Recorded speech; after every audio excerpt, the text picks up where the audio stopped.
तौरात इंसानों को याद दिलाती है कि बनी इसराइल ने अल्लाह से हटकर बादशाह तलब किया तो इन्हें पहले ही खबरदार कर दिया गया था कि बादशाह तुम्हारे बेटों को जंगल में ले जाएगा, बेटियों को खिदमत में झोंक देगा, ज़मीन छीन लेगा और आखिरकार तुम्हें गुलाम बना देगा।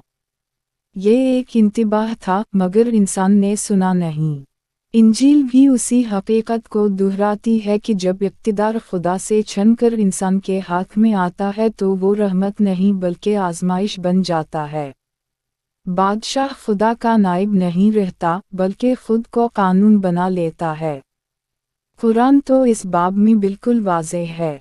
फ़िरौन, नमरूद और ऐसे तमाम हुक्मरानों का जिक्र करता है जिन्होंने सिर्फ हुकूमत नहीं की बल्कि खुदाई का दावा किया। कुरान बताता है कि जब इंसान सजदा छोड़कर इंसान के सामने झुकने लगे तो फसाद एक निज़ाम बन जाता है। ये कहानी वहीं से शुरू होती है। इंसान ने खुदा को छोड़कर इंसान को क्यों चुना? इब्तिदा में इंसान आज़ाद था। वो कबाइल में रहता था, बुजुर्गों की बात सुनता था और नबियों की रहनुमाई में जीता था। कोई इंसान मुक़द्दस नहीं था, कोई बादशाह लाफानी नहीं था। फिर खौफ आया, कहता, जंग, बीमारी, मौत। इंसान ने सोचा कि अगर कोई ऐसा हो जो हमें हर हाल में बचा ले तो शायद हम महफूज हो जाएं। यूं ताकत को तक़द्दुस मिलना शुरू हुआ। पहला झूठ जिसने जुल्म को जन्म दिया, वो झूठ ये था, कुछ इंसान खुदा के ज़्यादा करीब हैं। फिर ये झूठ बदला, कुछ इंसान खुदा के नुमाइंदे हैं। और आखिरकार ये झूठ पैदा हुआ, कुछ इंसान खुदा हैं। यही वो लम्हा था जब बादशाहत इबादत बन गई और इताअत ईमान कहलाने लगी। जब बादशाह सिर्फ हुक्मरान नहीं रहा। कदीम तहज़ीबों में बादशाह सिर्फ फैसले नहीं करता था, वो दुआ कबूल करवाता था। वो बारिश का ज़िम्मेदार समझा जाता था। वो रिज़्क़ रोक भी सकता था और दे भी सकता था। मिस्र में फ़िरौन को खुदा का साया नहीं कहा गया बल्कि खुद खुदा माना गया। इसके सामने झुकना इबादत था। इस पर सवाल उठाना गुनाह था। यूं जुल्म को सवाल से आज़ाद कर दिया गया। नमरूद, खुदाई दावे की पहली मुकम्मल शक्ल। नमरूद वो नाम है जो मुख्तलिफ रिवायतों में आता है, मगर एक हकीकत सब मानते हैं। इसने कहा कि मैं जिंदा करता हूँ और मारता हूँ। ये अल्फाज महज गुरूर नहीं थे, ये खुदा के इख्तियार पर बराह रास्त हमला था। हज़रत इब्राहीम ने इसके झूठ को चंद जुमलों में तोड़ दिया, मगर नमरूद ने सच कबूल नहीं किया, क्योंकि जब इक़्तिदार खुदाई का दावा करे तो दलील दुश्मन बन जाती है। जब इबादत गाहें कैद खाने बन गईं। इब्तिदा में इबादत गाहें खुदा को याद करने की जगह थीं, फिर वो खौफ सिखाने की जगह बन गईं। बादशाह और पुजारी एक हो गए। जो बादशाह का वफादार ना था वो खुदा का दुश्मन करार पाया। यूं सवाल ख़त्म हो गया, यूं शूर दफन हो गया। बनी इसराइल और बादशाह की ख्वाहिश। जब बनी इसराइल ने नबी से कहा कि हमें भी एक बादशाह चाहिए, तो इन्हें साफ साफ बताया गया कि ये फैसला तुम्हें गुलाम बना देगा। मगर इन्होंने फिर भी बादशाह मांगा। क्यों?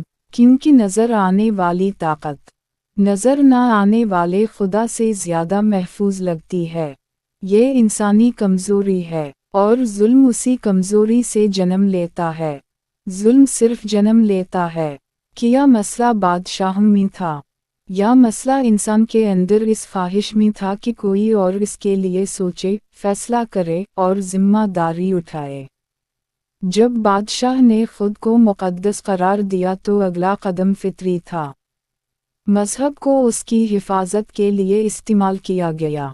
अब इबादत खुदा के लिए नहीं रही, वो इक़्तिदार के तहफ़्फ़ुज़ का निज़ाम बन गई। जो हुक्म बादशाह देता उसी को आसमानी हुक्म कहा जाता।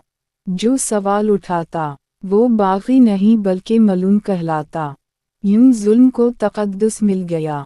क़त्ल जब इबादत बन जाए, ये तारीफ़ का सबसे खौफनाक मोड़ था। अब क़त्ल ज़ाती जुर्म नहीं रहा, वो नेकी करार पाया। जंगी ज़मीन के लिए नहीं लड़ी गईं, बल्कि अक़ीदे के नाम पर लड़ी गईं। शहरों को जलाया गया, बच्चों को मारा गया, कौमों को मटाया गया, और सब कुछ उस जुबास के साथ के ये खुदा की मर्जी है। हालांकि हकीकत में ये बादशाह की ख्वाहिश थी।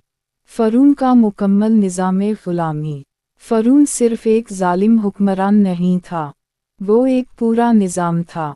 वो सिर्फ़ जिस्मों को ग़ुलाम नहीं बनाता था, वो ज़हनों को भी कैद करता था।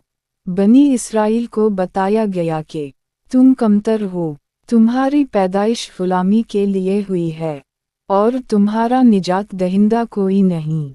ये सबसे ख़तरनाक ग़ुलामी होती है जब इंसान खुद को ग़ुलाम मान ले, जब ताकत सवाल से बालातर हो जाए।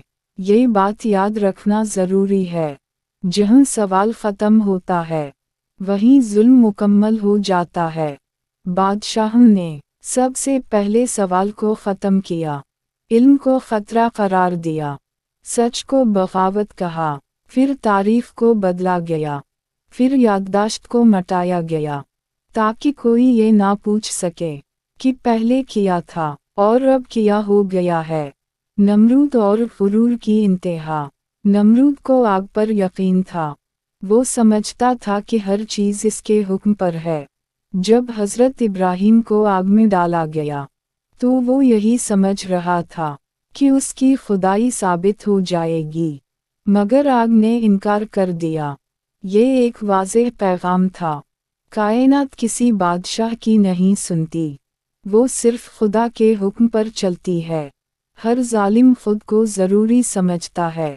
हर जाबिर यही कहता है, अगर मैं ना हूँ तो इंतशार हो जाएगा, अगर मैं ना रहूँ तो लोग तबाह हो जाएंगे। मगर तारीफ़ गवाह है कि ज़ालिम के जाने के बाद कौमें ज़िंदा रहती हैं और ज़ालिम मिट जाते हैं। यही सबसे बड़ा धोखा है जो जुल्म खुद को देता है। अवाम की खामोश शराकत। ये बात सख्त है मगर सच है। जुल्म अकेला नहीं चलता, इसे खामोश तमाशाइयों की ज़रूरत होती है। जब लोग कहते हैं हम क्या कर सकते हैं, तो वो ज़ालिम को ताकत दे देते हैं। खामोशी भी एक फ़ैसला होती है। तारीफ़ का कानून। तौरात, इंजील और कुरान तीनों एक ही हकीकत बयान करते हैं। खुदा जुल्म को मोहलत देता है, मगर इजाज़त नहीं देता। जब हद पार हो जाए तो गिरफ्त ज़रूर आती है। कोई बादशाह इस कानून से बाहर नहीं। तारीफ़ का एक बेरहम उसूल है, जो खुद को खुदा समझता है वो सबसे बदतरीन अंजाम देखता है। ज़ालिम हमेशा यही समझता है कि उसका इक़्तिदार दायमी है, इसका निज़ाम नाकाबिल शिकस्त है, और इसका नाम वक्त मिटा नहीं सकता। मगर वक्त किसी के सामने सजदा नहीं करता। फ़िरौन का अंजाम ताकत का मज़ाक। फ़िरौन ने पानी को अपना ग़ुलाम समझा। नहर इसके हुक्म पर बहती थी, फसलें इसकी इजाज़त से उगती थीं। मगर जब अंजाम आया तो वही पानी इसकी कब्र बन गया। ये कोई इत्तिफ़ाक़ नहीं था, ये पैगाम था कि जिस चीज़ को ज़ालिम कंट्रोल समझता है वही इसकी हलाकत का सबब बनती है। नमरूद की ज़िल्लत, गुरूर की सज़ा। नमरूद ने आग को अपना हथियार समझा। इसे यकीन था कि जो आग को हुक्म दे सकता है वो खुदा के बराबर है। मगर आग ने हुक्म मानने से इनकार कर दिया, और रिवायतों के मुताबिक एक मामूली सी मखलूक इसकी जान लेने का ज़रिया बनी, ये बताने के लिए कि खुदा के सामने ताकत की कोई हैसियत नहीं। जब इक़्तिदार अपने ही बूझ तले दब जाए। जुल्म का सबसे अजीब पहलू ये है कि वो खुद को खा जाता है। लश्कर बगावत कर लेते हैं, वज़ीर वफ़ादारी बदल लेते हैं, पुजारी नए आका ढूंढ लेते हैं, और वही हुजूम जो कल तक नारे लगाता था आज पत्थर उठा लेता है। ज़ालिम अकेला रह जाता है अपने महल में, अपने खौफ के साथ। बादशाह खामोशी से तारीफ़ से गायब हो जाते हैं। तारीफ में बहुत से बादशाह शानदार अंदाज में शुरू होते हैं, मगर अजीब खामोशी से ख़त्म हो जाते हैं।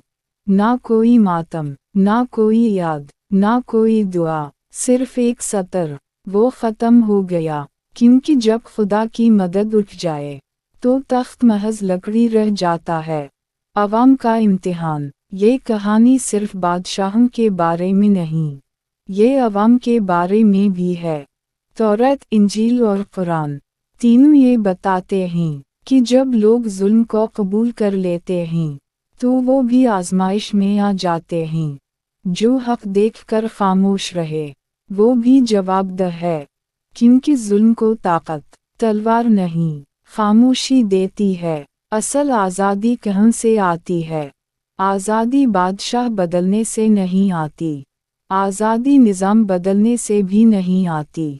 आज़ादी वहाँ से आती है जहाँ इंसान दोबारा सिर्फ खुदा के सामने झुकना सीख ले। जब इंसान किसी इंसान को मुक़द्दस बनाता है वो अपनी जंजीर खुद बनाता है। आज के लिए सवाल, क्या आज के दौर में खुदा ख़त्म हो गया है या सिर्फ नज़र से हट गया है? क्या आज भी कुछ लोग सवाल से बालातर नहीं? क्या आज भी इताअत को ईमान नहीं समझा जाता? ये सवाल माजी का नहीं, ये हाल का है। अगर ये कहानी आपको ज़रा भी हिला गई है, अगर उसने सोचने पर मजबूर किया है, तो इस सफ़र को यहाँ ख़त्म ना होने दें। सच याद रखने वालों से ज़िंदा रहता है और भला देने वालों से मर जाता है।